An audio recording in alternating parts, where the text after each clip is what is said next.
ibice ni 21 umurongo wa mbere n'ubundi tugeze hahandi ku murongo wa 6. Umusomyi wacu abe tayari ahasome, arongera asome hariya mu gitabo cy'Abakolosayi ibice 3 umurongo wa mbere kugeza ku murongo wa 3. 21 muri Yohana umurongo wa mbere tugeze ku murongo wa 6 wa 5 ugeze ku wa 5. Ubundi nanje ndabongeraho. Sawa, dusome. Haravuga ngo hanyuma y'ibyo Yesu yongera kwiyereka abigishwa be ku nyanja ya Tiberiya, yiyerekana atya: Simoni Petero na Toma witwa Didumo na Natanaeli w'Ikana y'i Galilaya na bene Zebedayo n'abandi bigishwa babiri bari bari kumwe. Nuko Simoni Petero aramubwira ati, ngiye kuroba. Baramubwira bati, natwe turajana nawe. Barahaguruka bikira mu bwato, ariko bakesha iryo joro ari ntacyo bafashe. Umuseke umaze gutambika, Yesu ahagarara mu kibaya cy'inyanja, ariko abigishwa ntibamenya ko ari we. Yesu arababaza ati, yemwe bana banje, mufite icyo murya? Baramusubiza bati, ntacyo. Amen. Arababwira ati, nimujugunye urushundura iburyo bw'ubwato murafata. Nuko bararujugunya, ntibaba bakibasha kurukurura kuko ifi zari nyinshi. Yesu arababaza ati, yemwe bana banje, mufite icyo kurya?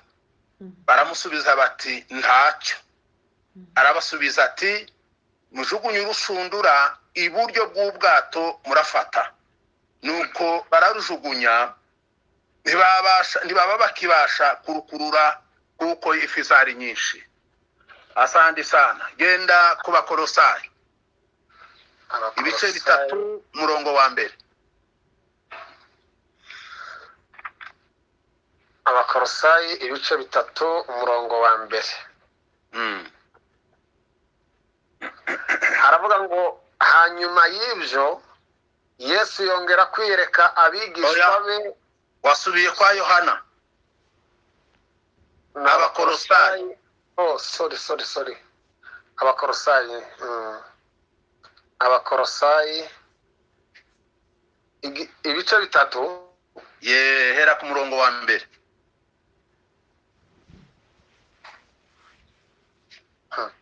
Ya telefone yancanze, hagire kandi usubira kubimfasha ko ndayikora. Reka ufatanye gatoya turebe. Yego. Nuko rero niba mwarazuranywe na Kristo, mujye mushaka ibiri hejuru aho Kristo ari, yicaye iburyo bw'Imana. Mujye muhoza umutima kubiri hejuru, atari kubiri mu isi, kuko mwapfuye kandi ubugingo bwanyu bukaba bwarahishanywe na Kristo mu Mana. Kandi ubwo Kristo ari we bugingo bwacu, azerekanwa namwe, muzahera ko mwerekananwe nawe muri mu bwiza. Amen. Amen. Asante kabisa. Ejo twaganiriye kuri ubu butumwa bune. Ubu butumwa bune bwa Yohana. Tuvuga kuko ari ubutumwa buzabugira umwihariko wabwo nubwo buri muri bwa butumwa bune. Bavuze ko ubu butumwa bune bugira izina ryabwo, ko bwitwa ubutumwa bujya butumbira ikintu kimwe. Na baye ngumva ko hari amagambo agenda agaruka buri gihe iyo soma ijambo ry'Imana nicaye ndi cyenyine, nkunda kumva nkagarukwamwo n'amagambo y'umwimerere y'isezerano rishya aza kunda kungarukamo rimwe na rimwe hayakunda kandyohera. N'igihe kitari gitoya twabashije kuba abigisha bisezerano rishya, nkumva amagambo ngarutsemo yangarukamo rero akabigihe nyavuga abantu bagasa naho batayumvise. Birasa n'ibigoranye kuko nyine ni ukugenda tuyasimbuka kugira ngo atadutwara umwanya, ariko niyo yitwa synoptique. Ejo twarabivuze uburyo bwo kurebera hamwe ikintu kimwe kikwitaruye murenze umwe cyangwa babiri, ariko mukakivuga uburyo butandukanye ariko kandi bwuzuzanya. Matayo, Mariko, Luka n'uyu Yohana barebaga Yesu, babonye Yesu yari kumwe nabo, ariko bamuvuga uburyo bugenda butandukanye ariko kandi bunuzuzanya kuko nibyo bagombaga kureba nyine. Nta na kindi bari kumwe, ni nawe wari wabahamagaye, bajyana nawe, barakurikirana, bakorana nawe. Yohana nawe yari muri abo ngabo. Yohana akagira n'umwihariko, yari yaramumenye, bagenda bamuvuga uburyo bwinshi Yesu. Matayo yamuvuze ukwiwe, amubona ari nk'intare. Abandi nabo Mariko nawe aramureba, amubona ameze nk'inka. Luka nawe aramureba, amubona ameze nk'umwana w'umuntu, mtu mkamilifu. Yohana nawe aramureba, amubona ameze nk'ikizu. Ariko ibyo byose biragenda byuzuzanya kugira ngo bireme Yesu, bimuvuge neza. Abantu bamwe bagiye bavuga kuvuka kwiwe, ariko Yohana ntiyigeze avuga kuvuka kwa Yesu, kuko abantu bariko bamushakira bamuhera hariya i Nazareti, muri cya gitondo, muri rwa rukerera, bamuhera hariya i Nazareti, ari i Betelehemu. Ariko Yohana we siho yamuhereye kure cyane, hirya yaho ngaho. Aravuga ati mwe mwimushakira uyu munsi yinjiye mu mateka, mu isi y'abantu, muri famiye z'abantu, muri regrema z'abantu.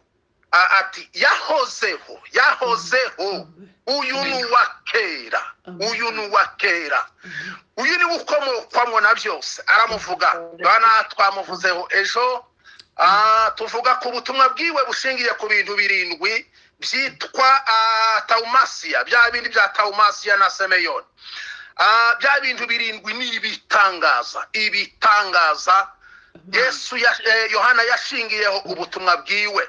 Twarabivuze ko hariho guhindura amazi, hariho gukiza umwana w'umutware w'umwami, hariho gukiza umurwayi wo ku mabaraza 5, hariho imigati 5 n'injanga 2 yagaburiye abantu 5,000, hariho kugenda hejuru y'inyanja, hariho no gukiza impumyi yavukanye, hariho no kuzura Lazaro.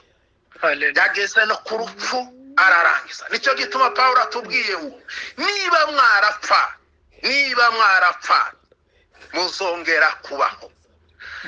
Bavuze Yohana kuri byiza, turagenda tuvuga icyerekezo. N'ubu ngubu nicyo dukomeje kuvuga, icyerekezo cyacu. Nicyo tugiye gukomeza kuganiraho. Twavuze icyerekezo cy'abagabo 5 b'Abisirayeli nkunda cyane, narabwiye ngo namwe murabakunda. Twarabavuze uhereye kuri babahanuzi ba Hegayi n'abazekariya, tuvuga n'aba Zerubabeli, tuvuga n'aba Yosuwa, tuvuga ndetse na Nehemiya. Abo bose twavuze impamvu, turababaza amakuru. Kuki mu Rwanda inkundura? Kuki mudasubira inyuma? Kuki niki kibatera? Bishingiye kuki? Baradusubiza turabyumva. Uyu munsi muri iki gitondo ntabwo turi butinde cyane, tugiye kuganira ku ijambo ry'icyerekezo cy'umuhamagaro wacu. Icyerekezo cy'umuhamagaro wacu, icyerekezo cy'agakiza kacu. Turashaka kureba ko gakiza aho tukerekeje.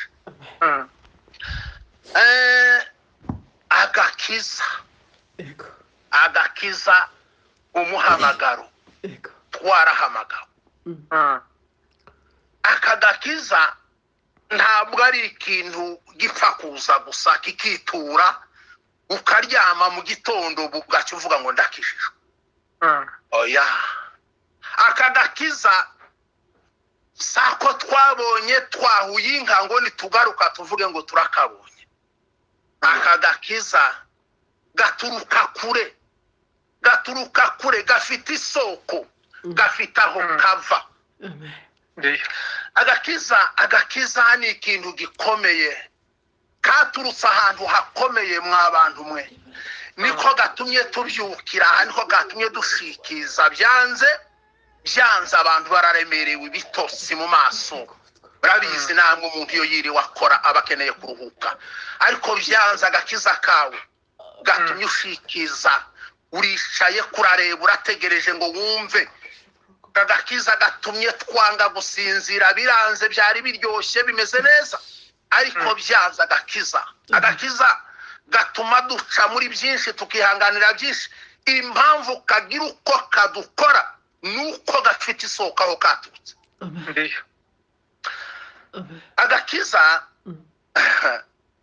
Agakiza ni ijambo. Agakiza ni ijambo. Agakiza ni imbaraga itanga ubuzima bundi. Agakiza ni ubutumwa bwiza, kandi ubutumwa bwiza burimo ijambo ry'Imana.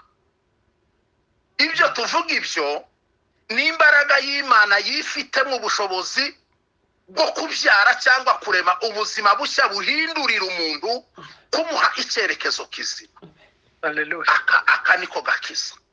Iki cyerekezo ni indi shusho itandukanye n'iya mbere, ni iyindi shusho itandukanye n'iya mbere.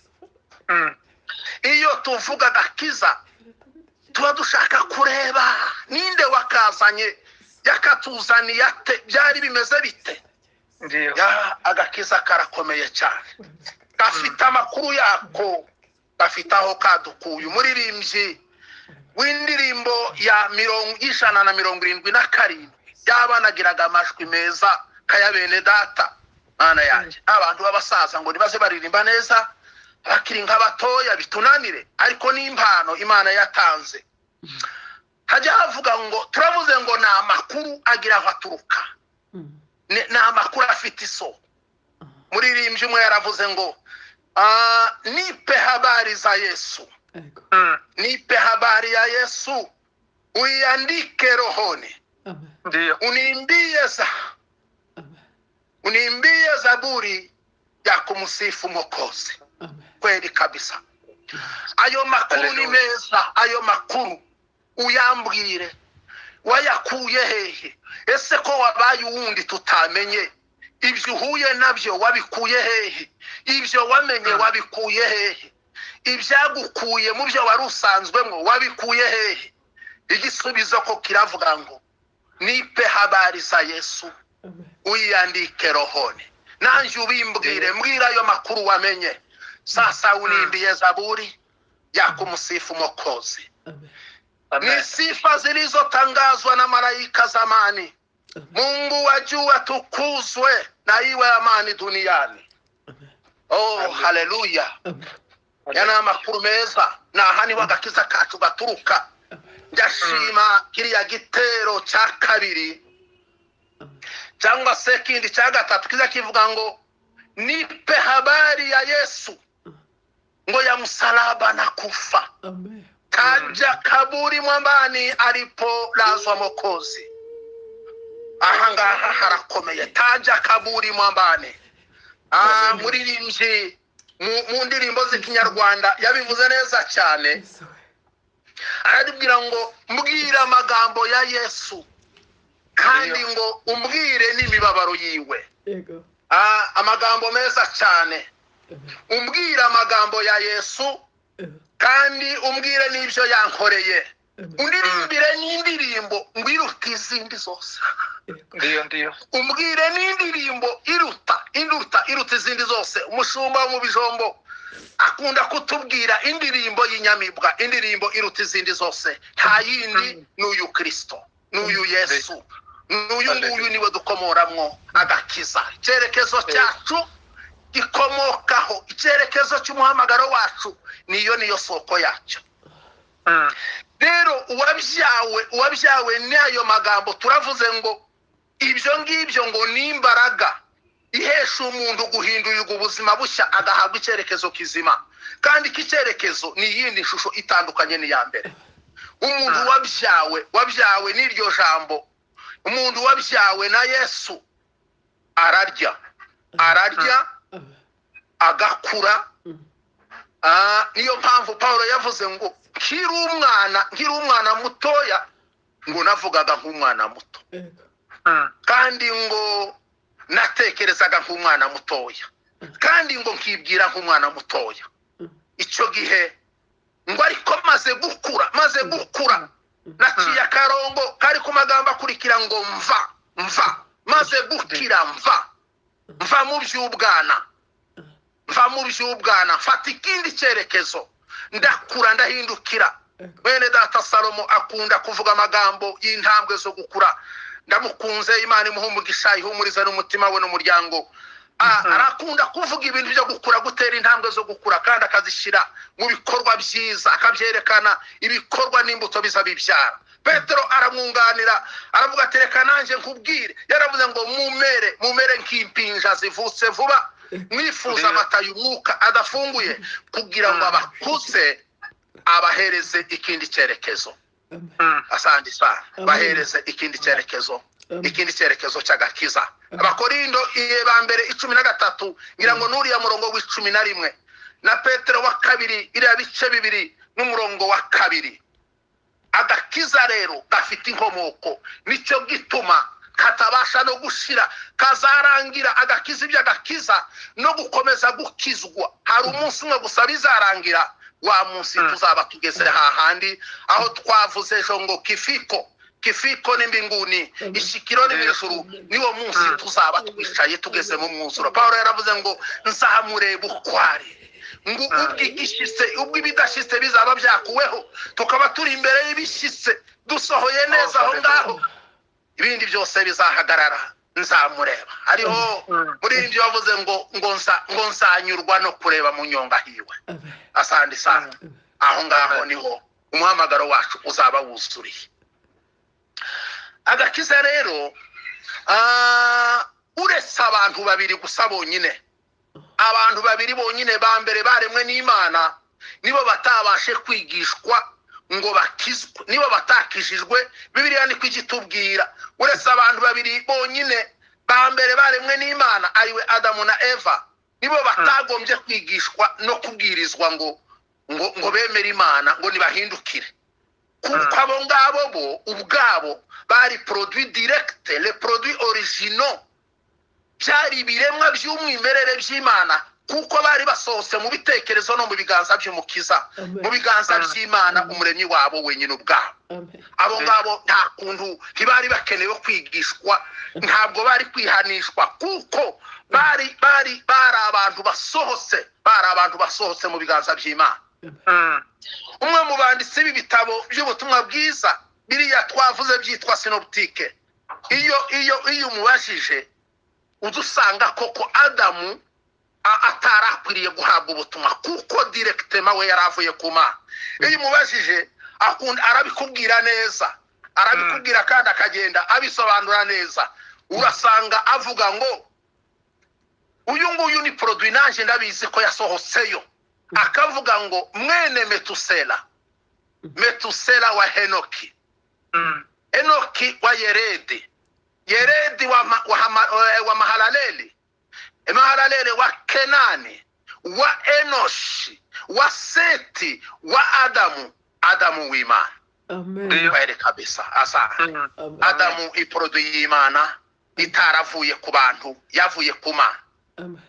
Adamu rero we yari uwera muri byose, kuko yari asohotse vuba mu bumana, ntiyari akeneye gukizwa, kuko yari yahawe icyerekezo kandi akigihagazemo neza.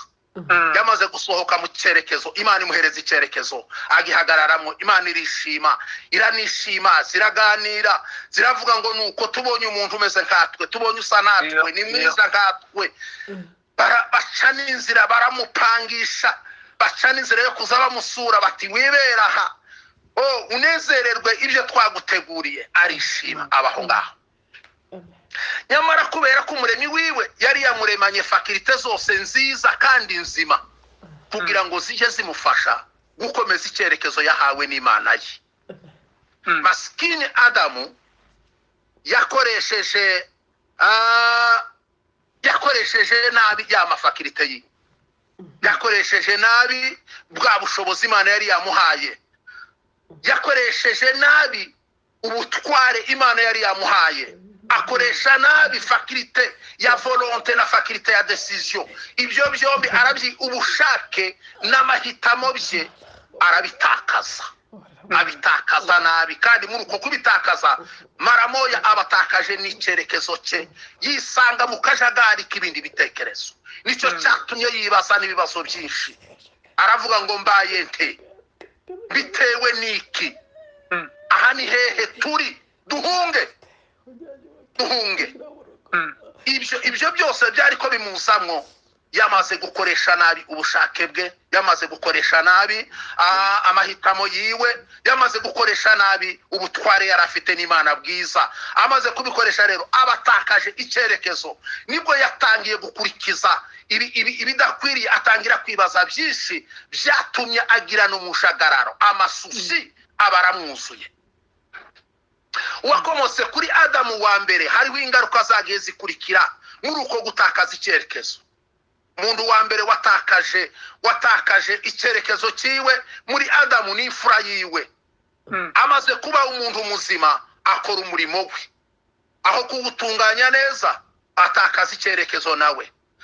Akajagari kaba kamubonye urwaho, aho kwitonda ngo abaze cyangwa agisha inama, ahitamo nabi, abumwishanyi, aba n'umugome wa mbere ku isi y'icyo gihe. Byabaye ngombwa ko umuremyi w'abantu ahindura umuvuno, niko gushaka ikindi cyerekezo, ashaka ikindi cyerekezo. Ndagira gute kwabona ari mfite, kwabona ari natunganije, kwabari mu cyerekezo bagitakaje, ndagira gute? Byari ngombwa ko umwami ahindura, ashakisha ubundi buryo bwo gukora ibyo bindi byerekezo. Ibindi yagombaga gukoresha kugira ngo yongere yihuze nabo, byari ibintu bigomba guca muri za nzira zirindwi. Izo ntabasha kuvuga muri uyu mwanya kuko ntabwo arizo twateguye. Imana yagize neza kuko y'ubwayo yiteguriye icyerekezo cyiza. Nicyo cya kindi twavuze, iki cy'agakiza cyateguriwe mu mwana wayo, cyateguriwe mu mwana wayo ari we Yesu Kristo wenyine ubwiwe. Ubukristo rero buturimo kandi twakiriye ni ubuzima buva ahantu kandi bukerekeza n'ahandi, kandi buzagira n'ishikiro, niko twabivuze. Ibyo bivuze ngo ubukristo bugira inkomoko, ntabwo ari kimeza. Ubukristo si kimeza, si ikintu gipfa kwimeza gusa. Twabivuze ngo buba bufite uko aho buturutse n'aho buvuye, buva kuri Kristo, niwe soko yabwo. Nicyo gituma abantu bamutunze, abantu batunze Kristo bagatunga ubutumwa bwiwe, abantu babatekereje ko babitiranije na Yesu. Iyo dusomye ubutumwa bwiza, abantu babanye na Yesu, rubanda rwazaga rubitiranya nabo, bakavuga ngo kandi aba bantu ni we, aba bantu ni bande, bakabareba bakabona bameze nkawe. Impamvu yabibateraga ngo nuko bagendanye, nawe wikirize ngo bagendanye nawe, batindana nawe, babana nawe. Ubukristo bw'iki gihe rero bwo buri mu gusana ubutirano n'ukuri. Umuntu ari mu gushimwa none, ariko bwaca mukibaza niba kiri wa wundi w'ejo. Icyo yagayaga ejo, uyu munsi akagishakira ingingo zo kucyeza. Kubera iki? Tout simplement yatakaje icyerekezo. Gusa aba yatakaje icyerekezo, byarangiye. Tugaruke ku murongo wacu twasomye, hariya ijambo ryavuze ngo hari amagambo nk'abiri dusangamo. Hari ijambo ry'umwimerere mu isezerano rishya bita tekne, cyangwa se tekine. Aya ni amagambo dusanga hariya muri ubu butumwa bwiza bwa Yohana nk'uko badusomeye. Biravuga ngo hanyuma y'ibyo ejo twavuze ibitangaza birindwi ubu butumwa bwiza bwa Yohana bushingiyeho. Tumaze kubivuga turavuga ngo ariko hariho n'icyamunani. Iki cyamunani turavuga ngo icyo ni icyanyuma nticyari muri uyu murongo, icyo ni icyanyuma kuko ngo Yesu yagikoreye umwiherero gusa w'abigishwa biwe, ariko nabo kandi si bose, ariko cyari igitangaza cyari kibikiwe nyuma y'umuzuko. Nuko rero nicyo gituma amaze kuzuka agenda yihishurira abantu, yihishurira abigishwa biwe. Ijambo riratubwiye ngo hanyuma y'ibyo ngo aragenda abonana n'ababigishwa arabihishurira. Aya magambo rero yitwa tekine cyangwa se teko ni amagambo mu gifaransa biravuga ngo ni occupation d'une personne pour gagner sa vie. Ni uburyo naho umuntu yirirwa akoresha uburyo bwiwe, imbaraga ziwe kugira ngo abone amaronko y'ubuzima. Ino baravuga ngo ni ugushaka imibereho. Ni igikoresho cyawe uzi ufite neza kiguhesha gushaka ubuzima bwawe. Muri make ni umwuga le métier. Tekine cyangwa teko ni umwuga wawe. Ubwo bagendaga bonyine uko ari barindwi, Petero abarangaje imbere.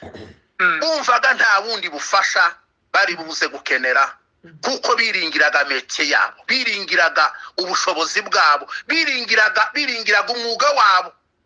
Nibwo bari bafite bwonyine, kandi bakibwira ko uwo mwuga wabo uhagije kubahesha icyo bifuza cyose, nka mbere batari baza gukurikira Yesu. Nuko niko bibwiraga. Nuko barahaguruka ngo hanyuma y'ibyo Petero ngo abwira abagenzi be ati njyewe ngiye kuroba, nibutse umwuga wanje ndabukumbuye. Abandi bati uragiye? Ati natwe kandi udusiga, twebwe se twari tubize. Sawa, ati tugende. Abarangaza imbere rero, maze baragenda bikira mu mato yabo. Nuko bari bizeye, bari biringiye umwuga wabo ko ari ubahesha kubona ibyo bashaka, nta kindi bari bakeneye.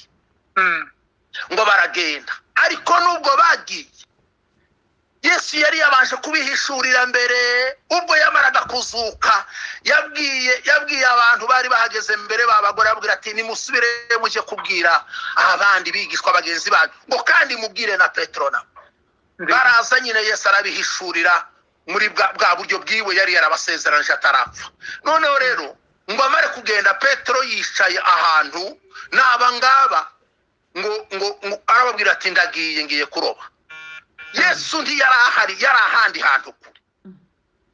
Tukiri aho ngaho, reka twibuke aya magambo dusomye. Biravuze ngo Petero wahagurutse ni Petero, atubwiye abantu batanu kandi bari barindwi, ariko avuga batanu, abandi babiri tumenye impamvu atabavuze. Umusomyi yadusomeye ngo ni Simoni Petero, ngo na Tomasi uriya witwa Didumo, ndetse na Natanayeli na bene Zebedayo ni Yohana na Yakobo. Abo gabo yabavuze nyine, ariko aravuga ngo n'abandi bigishwa babiri. Et les autres dont on ignore les noms, ngo n'abandi bigishwa babiri batazwi. Umuhanga umwe nkunda cyane, Samuel Ngewo, wakoze kuri komanteri y'ubu butumwa bwiza, yaravuze ngo iri jambo ngo n'abandi babiri dont on ignore, babandi babiri batazwi, ngo ryerekana ko Yesu atita kubavuzwa amazina gusa, ahubwo yita no ku bandi batazwi nabo, abandi bari hirya. Hari ibyawe, hari ahawuri, hari abantu batamenyekana, hari abantu batitabwaho, hari abantu bari hirya hariya, hari abatamenyekana, ariko abo ngabo abo Yesu abitaho, abo Yesu arabazi. Asandi kabisa, Yesu arabazi. Nubwo abantu batakumenya, niwe uzi ijoro ryawe, niwe uzi amanywa yawe, niwe uzi umugoroba wawe. Hari abantu bataje bavugira mu bandi, hari abantu batoje no gushaka akazi ngo bakabone, barishaye mukibaza uko babaho, ariko abo ngabo abo Yesu arabazi, nabo abitaho. Abo Yesu arabamenya, ajya amenya ibyo bakwiriye. Umuririmbyi umwe yaravuze ngo amba hafi ndetse buri munsi, kandi ngo ajengerera n'ibinkwiriye. Kandi uwo niwe nanjye ngomba kwita, nkamwita data. Uwo niwe data kandi niwe mwami. Sifa kwa Mungu. Atwitaho cyane. Yesu ni mwiza, Yesu ni mwiza, abivuga neza, akatwitaho twese.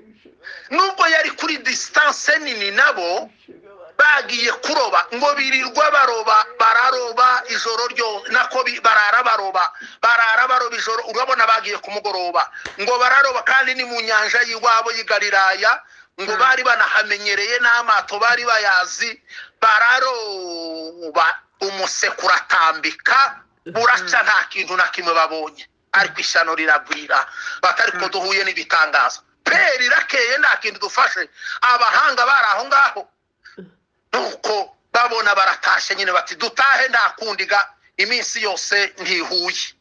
Nuko ngo baraza bajyana amato yabo, ngo bajya ku musozi. Ariko Yesu kuri distance iyo yarari, ngo arabimenya, azi byose.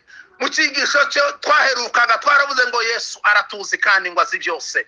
Nubwo yari kuri distance nabo cyane, edayeri ntibari bazi naho ari muri icyo gihe, ariko aho yarari hose yamenye ko bagiye kuroba, ashaka kuza kubiyereka ubwa nyuma amaze kuzuka.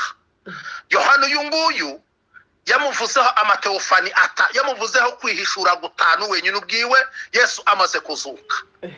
Nuko ngo abageraho, umusomyi niko yatubwiye, muri cya gitondo cya kare, ngo bombotse bageze ku nkombe. Ijambo ryatubwiye ngo arabahamagara. Yewe uyu mugabo, mureke tube nk'abaganira aha ngaha, tuvuge nk'aba.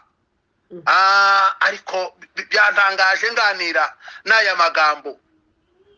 Ngo yo yahageze, yihagararira ku kibaya, atera ijisho areba uko bari kugenda. Ngo igihe bari gufata ishenga zabo, bazoza bagira ngo bomoke baveyo, bati nuko nyine turatashe. Ngo bumva umuntu uri hakurya aho hirya ku kibaya, ngo arabahamagara, ngo yemwe bana banje mwe, ngo mufite icyo kurya. Ngaho nyumvira icyo kibazo ni ukuri. Petero yari guhindukira akabaza, nk'umuntu nkanje nawe, umuntu yaraye Rwantambi, yaraye mu mbeho y'amazi aromotse, kandi karareba uko, ngo se bana banje, ngo hari icyo mufite cyo kurya. Umuntu yomubaza atese, wa mugabo we uteye gute, kurabaza gute uko? Hano hari igikoni kirimo, kurabona hari akotsi gatumuka hano mu mazi, kurabaza ngo mfite icyo kurya. Nuko umuntu yari kumubazaga akamusubiza nk'umuntu. Ariko hari uwabajije neza. Luka we nicyo cyiza cya sinoptike, nicyo cyiza cya sinoptike, cyangwa se amaverisiyo menshi. Iyo usomye za Bibiliya zitandukanye, Luka we rukarabaza nguko ijambo ry'Imana rivuga mu gitabo cya verisiyo ijambo ry'Imana. Rukarabaza ngo suko yabajije. Yohana aravuze ngo bana banje mufite icyo kurya. Iki ni ikibazo gitangaje, kitanafite na logique. Ariko Luka aratubwira ngo isomye hariya kuri 5, ajya avuga ngo yarababashije ngo bana banje mwe, ngo hari icyo mwafashe. Iki ni ikibazo logique kabisa, kirajyana nuko abantu bari bateye. Nabo ngo baramusubiza bati ntacyo. Ariko mu gitabo muri verisiyo y'ijambo ry'Imana zivuga ngo habe na busa nikapa tutashe gutyo. Yesu yahoze abaza ibyazi. Yesu ngo arababwira, niko twasomye, ngo arababwira ngo nimujugunye iburyo. Ndiyo. Iburyo. Petero arahinduka amureba, abwira abandi atari ko hari umu expert w'umurobyi uri hano ngo kagirima, ati uyu muntu uvuze gutya agomba kuba ari umurobyi kabuhariwe, un expert pêcheur, un meilleur pêcheur, agomba kuba ari umuhanga mu byo kuroba. Uyu muntu umubwiye gutyo, ayabona duhambira ishenga tuvuyeyo, agomba kuba yaramenyereye ibyo kuroba n'umuhanga. niko ugize ngo iki ati nimujugunye iburyo. hariya Petero hariya kwa Luka aravuga ngo ariko wa mugabo twahereye ku mugoroba turatashe kapa nta kintu twabonye. Ariko hano aravuze ngo ariko kuko bivuze ubwo bivuze ushobora kuba nawe uri wundi ubizi neza. Ariko hano ngo aravuga ngo reka mbikore maze ngo ajugunya ibwerekeza, ajugunya mu cyerekezo yahawe. Ibumoso hahari, imbere hahari, yagombaga ariko aravuga ngo jugunya simba kwa Mungu, jugunya iburyo. Nawe ngo arahindukira ajugunya iburyo. Hari ibintu, hari amasiripurize abiri Yesu yaragiye kubakorera. Siripurize ya mbere ngo kwari ukumubwira ngo jugunya aho ngaho urebe, ngo ajugunyeyo. Petero ati biracitse, ati muntabare batubaye ikipe. Petero ati biracitse birananiye nimuze mufashe dukwege. Ngo yumve iryo jambo Yohana ati wo kanyagwa nta wundi uzumera kuriya, uriya n'umwami Yesu waje. Haleluya. Asandisa uriya niwe, nta wundi ujya ukora ibi ngibi. Ngo baraza barakwega birabananira. Luka baratubwira ngo ati rembo hamagara dore yandi mato hirya hari. Ngo arabarembuza ati yemwe mutugereho hano muze muduta. Ngo baraza barahagera. Luka aravuga ngo batangira kudahinjanga zimwe, ngo bazishira mu bundi bwato, ndetse ngo yombi yenda ko kurengerwa. Ariko Yohana aratubwiye ngo bagikwega. Petero ati ziracika wo kanyagwa, inshenga ziracitse ariko ntizijya zicika. Inshenga ntizijya zicika, izavuzwe n'Imana ntibishoboka ntizacika. Mwanditsi mwiza wo mu gitabo cy'Imigani ngira ngo ni igice cya 10 murongo wa 21 na 2 yaravuze ngo umugisha Uwiteka atanga uzana ubukire kandi nta mubabaro yongeraho. Sifa kwa Mungu. Mbega ibitangaza bikomeye. Ntabwo inshenga zari gucika, ntabwo byari kubapfana, byari byategetswe n'umwami yarahajaje kubasura. Surprise ya mbere ngo bafata nyinshi. Surprise ya kabiri ngo arabiyereka, aramureba, babona niwe. Aravuga ati ni njyewe. Ati ni njyewe mwavuganaga, ni njyewe mwakoranye nawe. Ni njyewe nta wundi. Niyo surprise Yesu yabakoreye. Arazireba, barareba, baravuga bati nta wundi ujya utegeka bene ibi ngibi niwe. Iyo twabuze, iyo byanzi byacu, iyo ubwenge bwacu bwananiwe, iyo amahimba yacu, iyo gushakisha kwacu byanze, hari uje ubimenya kuko asanzwe atuzi ko turi abana be, asanzwe atuzi ko turi abakristo, asanzwe atuzi kuko tumukunda. Ajya tugoboka, ajya tugeraho, akavuga ngo nimujugunye mu cyerekezo, akavuga ngo nimurebere iburyo, nimurebere mu cyerekezo kizima, twagerayo tugafata. Nicyo gituma aza dutungisha ubuntu bwiwe mu buryo tutazi. Icyamba abantu bakamenya gukorera Imana, bakagira icyerekezo bari mu mafaranga menshi. Hari abagira mu icyerekezo kikabonekamo, mu mafaranga makeya hakaboneka mu icyerekezo, no mu bukene hakaboneka icyerekezo. Ngo bafashe nyinshi barazizana bazihurutse imusozi. Ngo arabwira ngo nimugende muzane mwizo turi. Baragenda ngo baragenda baraharura. Ngo baragenda baraziharura. Ngo baharura injanga nini, ibifi binini bafashemo. Ngo basanga n'ifi 153. Asandi sana. Bafata 150 izoga ngo nini cyane. Abahanga bibyanditswe byera barimo Frederic Godet bajya bavuga ngo uwo mubare w'injanga 153 baza bavuga ngo ni umubare w'amoko y'injanga abaho yaremwe. Niko babitekereza. Abo ni abakomantateri bamwe bakavuga ngo impamvu babaze bakabona 153 ngo nuko ariyo moko y'injanga aba mu mazi. Nabo niko babitekereza. Abandi bakavuga ngo ngo n'amoko y'abantu yari ariho mu isi ya mbere muri icyo kinyejana cya mbere, amoko yari ari ku isi ngo yari amoko 153. abo nibo Petero yahamagariwe, yamubwiye ngo Petero va muri ibyo, ngwino nzakugira umurobyi w'abantu, uzajya kuroba abantu, kandi ndashaka kuzagenda mu moko yose nzaguhindura umurobyi w'abantu. Sifa kwa Mungu, nzaguhindura umurobyi wo kuroba abantu. Nicyo gituma Petero atakomeje kubona mu bayuda gusa, yagiye aje no handi hatari abayuda, aja za Roma no mu banyamahanga, ni Kapadokiya, ni Pontiyo n'ahandi hose, bari kugira ngo agende yuzuza ya nshingano yari yahawe n'umwami. Pawulo yaravuze ngo nicyo gituma nza nkunda kuja ahantu hatarumvikana izina rya Yesu, nukugira ngo atazagendera mu kirari cy'abandi, ngo ajye agenda aje kubibwirira Yesu w'umwimerere, Yesu w'umwimerere. Ngo baragenda barafata, barazizana injanga nyinshi, amafi menshi, bararya barishima. Uwo mwanya ngo baragarutse basanga Yesu ibitangaza byiwe byagendaga biri kumwe nabo, ngo basanga zimwe zirahiye, basaza aho ari ngo basanga zirahiye, izokeje ziraho, ngo batangira kurya, bararya ngo barishima. Icyo gituma umuririmbyi ndanumva baririmbyi baririmba ya ndirimbo, yaba nari nkarwiyereka mba nayiteye nkayiririmba ngo Mwokozi wetu anatupa furaha duniani, atushibisha kwa neema. Aradufashije, araduhaye, araduhagije. Imana ishimwe cyane. Amen. Rero reka tugende tujya ku musozo w'ibi bihe byacu. Ibihe byacu tugomba kubihereza icyerekezo, bene data. Iki cyerekezo kirakomeye, umuntu wese agira icyerekezo.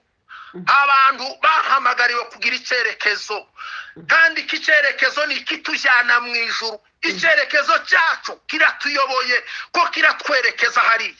Mu gitabo cy'Abakolosayi Pawulo yatubwiye ngo niba mwarapfanye na Kristo, niba mwarapfanye nawe, cyangwa niba mwarazuranywe nawe, ngo nuko mujye muhoza ibitekerezo byanyu hejuru, mubishyire mu cyerekezo cyo hejuru.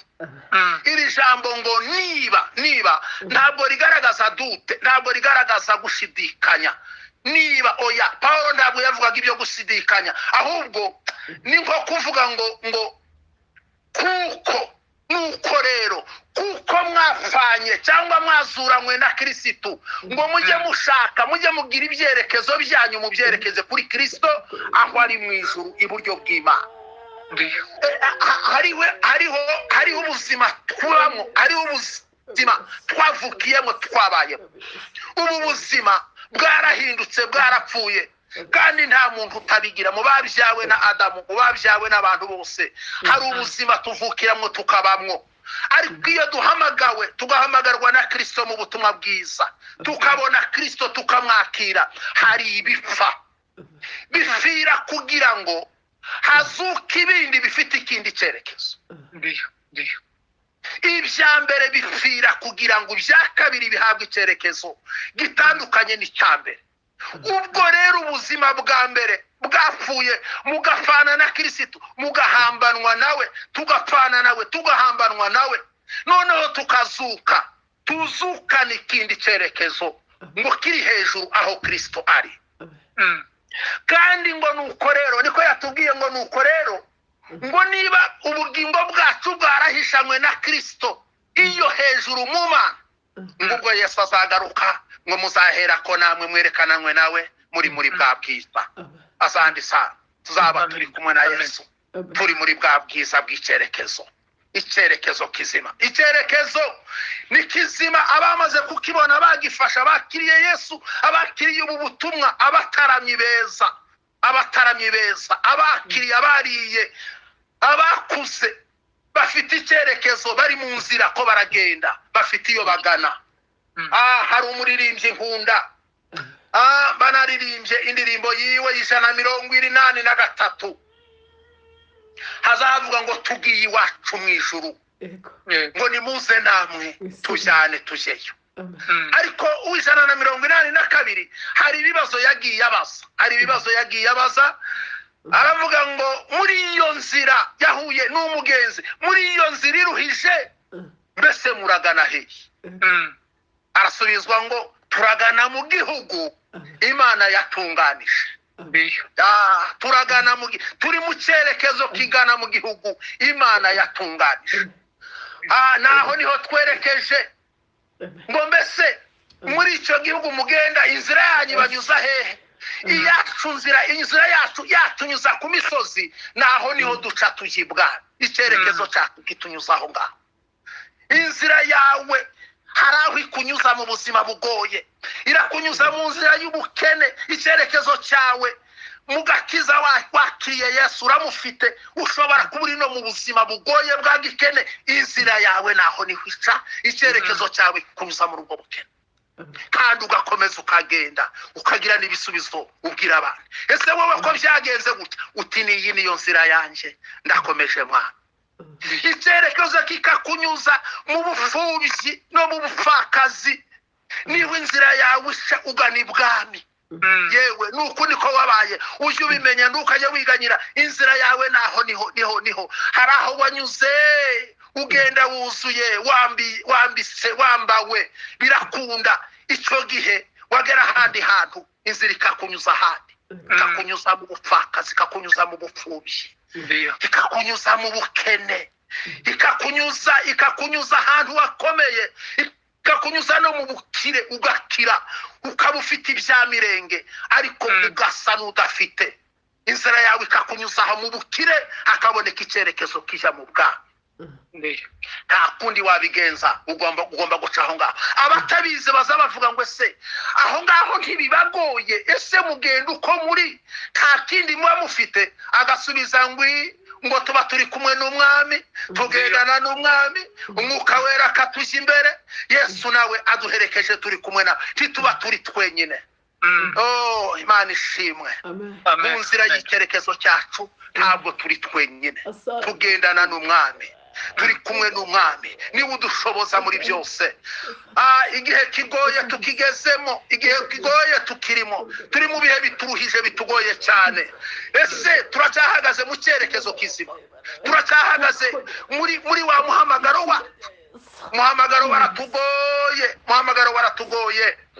Abantu benshi bageraho bakavuga bati no byananiranye. Icyo gituma ejo twaranabivuze ngo bamwe hari igihe bashobora kukubwira ngo oya nawe birakabije, sigaho, wikora ibi ngibi, nawe kora ibi ngibi, nibura uburese na biriya nabyo. Ariko umuhamagaro wacu ugomba kutunyuza muri byose ibyo twahawe na Yesu. Farawo yabwiye Mose ngo ndabibonye, ndabizi Mose, ndakwemereye rwose, ngaho nimugende. Ariko nimugenda nimusige bimwe, nimujyane ibindi, nimusige aya matungo, ngaho nimugende. Bose aramubwira ngo Farawo we, ntabwo tubasha kugusigira, nta hene dusiga, nta nkoko dusiga, ndiko ndavuga ngo udutungo dutoya. Ariko aravuga ngo mu matungo dutunze yacu, ngo haba n'inkaranobe ntayo tuzagusigira, ngo kuko icyerekezo cyacu aho twerekeje tugomba no kujya gukorera Imana yacu muri aya matungo. Arabamubwira ati noneho ubwo mubimashe, nimusige abana, nimusige abagore, nimugende abantu bakuru bakuze. Baravuga ngo ntidushobora kubasiga, twebwe ubwacu n'urubyaro rwacu. Nibutse ko wa mugaragu w'Imana Yose yaravuze ngo njyewe n'inzu yanjye twiteguye kuzakorera Imana yacu. Biva kwa Mungu. Twaramaze gufata icyerekezo, twaramaze gufata umurongo. Reka twibaze, iyi minsi nubwo ituruhije, ese turacyahagaze mu murongo? Ese turacyahagaze mu byizerwa? Pawulo yaravuze ngo ngaho nimwisuzume kandi mwimenye, murebe yuko mugihagaze mu byizerwa. Pawulo yaravuze ngo njyeweho ndabizi ngo ndacyahagaze neza, kandi ngo ndipima, kandi ngo nubwo ncirwa urubanza n'Uwiteka, si urubanza rwo kunshira ngo ndacibwa urubanza rwo kungaya, oya, ncirwa urubanza, ndasuzumwa, ndarebwa, ngasanga ndacyahagaze. Ariko se namwe muracyahagaze neza mw'Abakorinto mwe? Niko yababwiraga, ngaho nimwisuzume mwirebe, murebe ko mugihagaze mu byizerwa. Nyamara twebweho turacyahagaze mu byizerwa, kuko turi mu cyerekezo. Tugendere mu buryo. Abantu barahindukira bagasubira ibumoso, oya. Inzira yawe irakuganisha mu guterera. nibutse mu Kristo bagenda ngo baratereye araterera umusozi biruhanya araterera ngo agenda ahagaze atera intambwe yihuta atera ingufiya aritonda araruha ngo arakambakamba agenda amaka yari ari mu cyerekezo ageze mu nzira ahura n'abandi bagarutse bati urajya hehe ati ndi mu nzira ko ndagenda bati aho none nawe ntugenda ati ndaje Siyoni ndaje ku rurembo Siyoni bati ntarubaho ugaruke iyi nzira ni igiheka iyi nzira ntigerayo natwe niyo twajyaga iyo ngiyo ariko twageze aho tutagomba kurenga ndetse aho urupfu rwari dutegereje none turagarutse iyo tuza kwibesha ngo dutere intambwe imwe ahacu hari kuba harangiye ariko arababwira ngo ngo ntimurambwire ikinsubiza inyuma aravuga ngo ntibishoboka aravuga ngo igitabo mfite cyanjye ngo namubwiriza butumwa twaganiriye biracyampamiriza kuko Siyoni hariho biracyampamiriza ko inzira yanjye ari igihe yamunyujije mu isayo gahinda gasaze mugenzi we ngo yisayura asubira inyuma aravuga ngo ibyiza wari warambwiye nawe warakabije none se nibingibi ngo yisayura asubira inyuma ariko mugenzi we aravuga atoya njyewe ndakomeje icyerekezo cyanjye kigomba kunyuza ahangaha ngakomeza urugendo rwanjye muribwira ngo tuzagenda ari ibyiza gusa oya tuzagenda habona cyangwa hatabona tuzagenda ariko dufite icyerekezo Yesu aturangaje imbere tuzagenda duce mu nyanja niko muririmbyi yaravuze ngo wengine watatoka mabonde wengine milima abandi basaba baturutse mu birwa aho hose hari icyerekezo cy'umuntu bageze ku mazi ngo babura iyindi nzira ariko babona icyerekezo gifata Siyoni babona kigomba kubanyuza mu mazi muririmbyi yaravuze ngo ningera ku mazi ku nkombe y'amazi maremare y'urupfu ngo uzamfate uzakomeze barabaza ngo se nta yindi nzira yaboneka barabwira ngo nta yindi baho inzira imwe gusa yanyuzemo babiri irafungwa ariko isigaye niyo guca muri aya mazi icyerekezo cyabo cyagombaga kubanyuza aho ngaho habe no mu rupfu hari mu icyerekezo habe no mu rupfu muririmbyi yaravuze ngo kera twatinyaga urupfu ariko Yesu yaruhinduye irembo Imana idukomeze Imana idufashe tuba abagabo nyabagabo bo guhagarara mu cyerekezo kandi tukigenderemo n'Imana n'icya Yesu niwe wakiduteguriye nta handi twaca nta kundi twabigenza hari ibintu nka bitatu iyo tugomba gukomerezwa aho hantu muri icyo cyerekezo cyacu icyambere dusoza nuko tugomba gukorera mu migisha y'Imana icyerekezo biravuze ngo nugukorera mu migisha y'Imana aba bana cyangwa bakoranye nawe kandi batoranyijwe nawe ntibashobora kubura imigisha yiwe ntibashobora kubura imigisha y'Imana kuko bagendera mu cyerekezo cyiza nicyo gituma n'igihe bari bamukeneye bari mu mahitaji mu gihe bumva hari amabezwe tuba dukeneye kubana nayo kubona ajya tugoboka akatuzaho hari umuririmbyi wavuze ngo abajyana na Yesu gutabara abandi nibo bazagabana n'imigisha y'Imana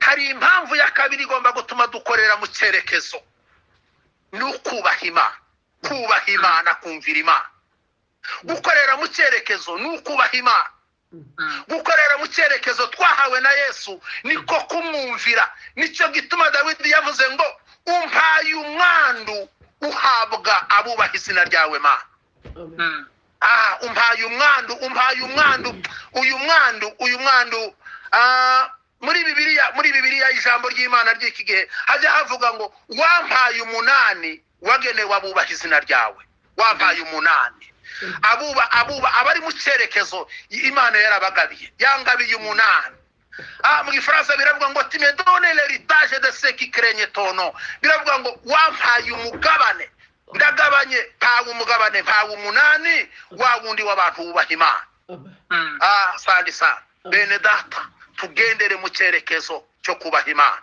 icya gatatu ni ukugendera mu bushake bw'Imana icyerekezo ko kiravuga ngo ni ubushake bw'Imana icyamba buri gikorwa cyose tugiye gukora tukabikora twigana bakera bashimwe n'Imana kandi bagendanye n'Imana bagakorana n'Imana bagashimwa nayo kuko bayubahaga bagenderaga mu bushake bwayo ijambo ry'Imana riravuga ngo nuko Dawidi amaze gukora iby'Imana ishaka arasinzira asanga abasekuruza afata icyerekezo kizima. Dusenga Imana. Sehemu yangu, rafiki yangu wewe katika